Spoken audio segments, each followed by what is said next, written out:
Social media. We know we must be on social media, but what do we really post about? How do we post about it? Why does it take up so much time? Today I'm going to be showing you how to get 365 days worth of content planning done in one afternoon.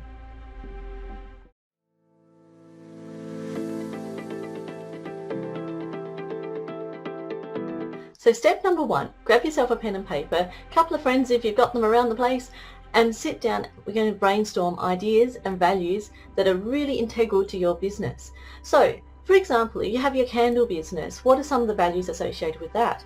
You like the idea of a beautiful lifestyle, so the wonderful scents and the aromas, some beautiful furniture that might match, and that overall feeling of just, oh, it's just wonderful. I'm going to be walking into this house and I just feel peaceful, calm, relaxed. So they can be some of your core values for your business. So how do we get that into your content planning? Now you keep hearing me talk about quite often about who is your customer, your dream customer avatar. So you really want to be thinking about talking and giving all this advice to them. So keep that in mind when you are planning out this content. So what we need to be doing is getting 12 ideas down. So these are, for example, what is your business wanting to be known for? So for example, maybe it is beautiful scents and aromas. Great, that's one number. That's one. Okay, so another one could be, well, I really like the idea of vegan or soy wax that I use. There you go, there's another idea. So we want to brainstorm 12 of these ideas down that are really integral to your business. Next, let's dive deeper into what it is that your customer wants. So one really good way of doing that is just ask them. If you already have a following, jump on your Facebook, Instagram page and ask the question. You will be surprised with some of the questions that will come up. Have it also think about in-depth detail about what your customer wants to be asking but doesn't yet know. Now this means that you really have a really good understanding of your customer, and sometimes even better than they know themselves. Remember, they are starting out on their journey. You already have the product. You know the steps that they take, and they might not even know those steps. So have a bit of a think about what your customer needs to know. For example, going back to your candle business, how do you care for your candles? Do they have a long burn time perhaps? Do you don't burn them for a long time? So maybe it's a care. Maybe you might want to think about how do you go ahead planning buying candles. Think outside the square a little bit. If you know that you burn them for a couple of hours every day, you might want to purchase another one in a few weeks' time. You can have it be on the front foot there if you're a customer. You could say, hey, remember to put your order in. Here's how you order through my particular business. Another fantastic idea is something called Answer the Public. Now let me bring up this other screen here. This is Answer the Public. Type in 1 or 2 keywords and it will come up with a whole list of wonderful questions for you. This is a wonderful page here for getting lots and lots of ideas in Facebook groups. So basically, if you go to your Facebook page, you select the search function up the top here, type in something that's unique to your niche. For example, here we've got boutique shop owners. You can then search for communities that have boutique shop owners.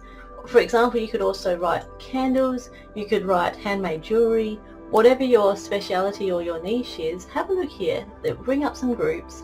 You can then join up with those groups, and obviously make sure you read the rules because you don't want to annoy anyone, but you can then go in and see what are your dream customers actually talking about. So a couple of things, you could either ask them direct questions. Sometimes groups get a little bit funny and they don't like that sort of thing, but you could also go in and see what are your frustrations of your customers. So you can do that by jumping into these groups and using the internal search function to find out exactly what it is that your customers are asking about. You can then make that one of your pillars of content for your 12 ideas that we're going through and answer that for them. So when you've had your 12 ideas written down, I want you to stop, go grab yourself a cup of coffee, come back to it and take the first item of that list. So number one, we'll go back to that candle idea. So, and we're talking about candle aromas and scents. So let's have a think about we need to then break that down into 4 subgroups. So for example, for that particular example, you could then go on about, well, how beautiful strawberry is, vanilla, chocolate, you name it, and you could turn them into 4 subgroups. How we go about that is we're then going to turn that into our weekly content. So you can see where we're going with this. We're getting all the ideas, because that's the hardest part of content creation, is coming up with the ideas. Once we have the ideas in place, it makes the creation of your content so much easier. So now we've got our subgroup. So for example, we've got candles and scents. Then our subgroup could be strawberry. So what are we going to be talking about? For that week, we're going to be talking about why strawberry aromas on your candles are absolutely amazing. So we can then base all of that content around that one item. So here's what I like to do. What is your main source of social media? So for example, myself at the moment is YouTube.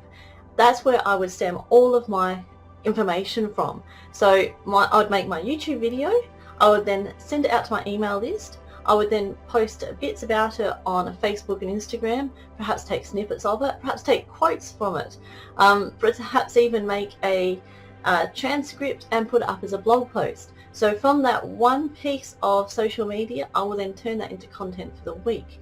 Now, if you don't have your one main source, and say you're using Instagram and Facebook, fantastic. You could have a think about doing perhaps a Facebook Live, or maybe do a long version of the text on a post on Facebook. You could then break that down into snippets and put it across to Instagram, TikTok, anything that you can think of. But that could be your basis for how you go about creating your social media for the week. Of course, you can add extra onto it.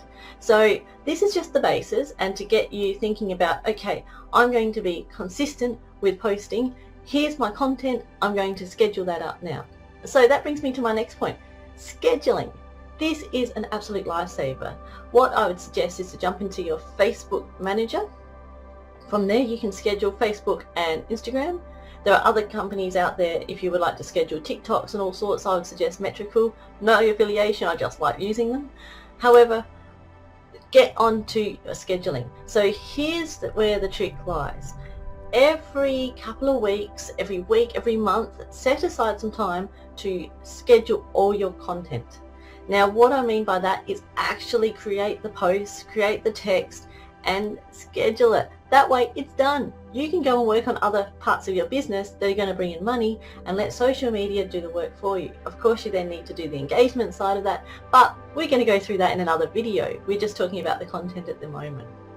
When you do your content creation and your scheduling, this is when this 365-day planner comes in really, really handy, because once you've got your 12 topics, you then break them down into 4 subgroups. If there's a 5-week month, don't worry about it, just repeat number 1. Then from there, break it down to what are you going to post about every day. Now, here's the trick. Do you post every day? That depends on what you can manage. There is no right or wrong way. You'll find that there's plenty of people out there that will say, make sure you post at least once a day. Instagram, post 5 times a day if you want to grow your Instagram account. Well, that's fantastic, but keep in mind, it's not just about growing your account. It's about growing your account with the right people.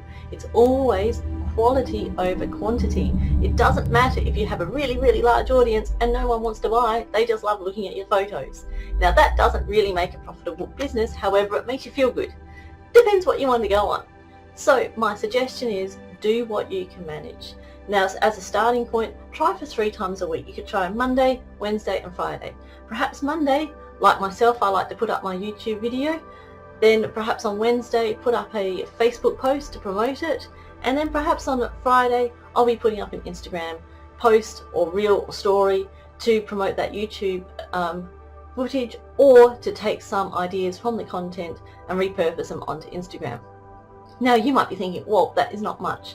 That is correct. That's not going to grow you a massive following, but keep in mind, if you're doing this all yourself and you have your beautiful little small business up and running, you can't spend lots and lots of time on social media.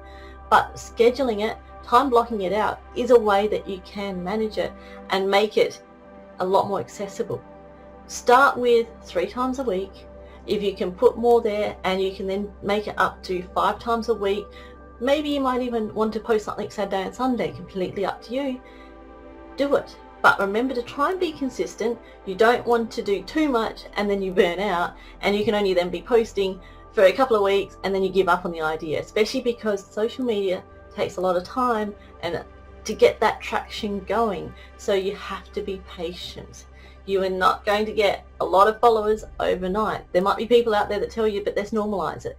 It's going to take time. It's going to take patience, but trust me, it is all worth it in the end. You will get there. So you might be thinking then, that's fantastic. I've got my main source of social media, my YouTube, maybe a podcast, but now I want to turn it into videos, graphics. So tip number 1, with your handmade business, grab your phone, take lots and lots of photos. Just store them on your phone. If some of your customers, friends, family look amazing when they're wearing your product, or maybe they've got your candle set up on the kitchen and they've got a beautiful kitchen, take lots of photos because they will all come in very, very handy down the track. There are lots and lots of tricks you can do, which I'll go through in a later video. So what we want to do is grab all your videos, photos, and then schedule them for your social media. One great tip I've got is using Canva. Canva is an amazing tool. I have the pro version, but you can certainly do everything that you need to do just by using the free version. You can see here I've gone to canva.com and you have lots of options here to doing Instagram stories, Facebook posts and all sorts of things. So if you click up on social media, you can then have a look at certain options. So Instagram posts, and the beauty with this is you can preset templates or use some of Canva's original templates. Everything is the correct size and it's all ready to go direct to Facebook and Instagram. There is a tool that you can schedule your posts direct from Canva. However, I like using the Facebook business suite due to the fact that you can schedule both Instagram and Facebook, and I just find it a little bit easier to manage. Pixabay is also an amazing tool. You can use a lot of royalty-free pictures here, but what I do suggest, like any of the web pages I'm about to suggest to you, is read the fine print. Some pictures require you to use the credits for the photographer or the artist. Some require a monetary exchange to use it. Others are royalty-free. So just make sure that you always abide by the terms and conditions of these websites. So this is the first one, Pixabay. Pexels is another fantastic one here. And perhaps my favourite is Unsplash.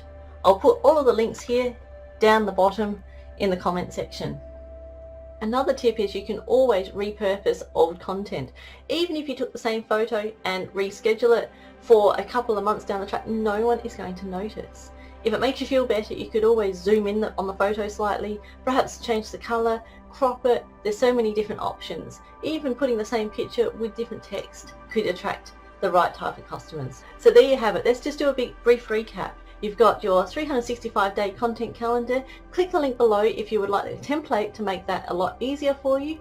But what you can do is choose your 12 topics. Then choose your 4 subtopics.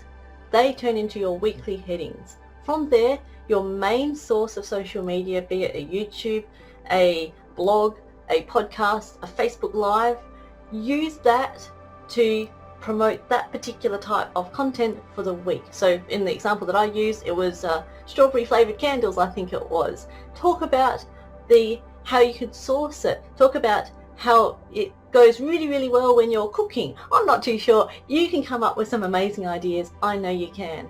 Then using photos either on your phone, some captions from your YouTube or from your blog, you could turn them into meme posts. You could then just even have a snippet of the information that you give. You could use your Unsplash Pixabay to then create your own photos and put it into Canva. You could do, it's endless, but you have your ideas, and that's where it all starts. Comment below if you thought this was really, really helpful. If you have your own tips and advice, I'd love to hear them, and I'd love to share your stories also. Don't forget to click the subscribe button, because I will be bringing out a new YouTube training video every Monday. Have a great day, everyone.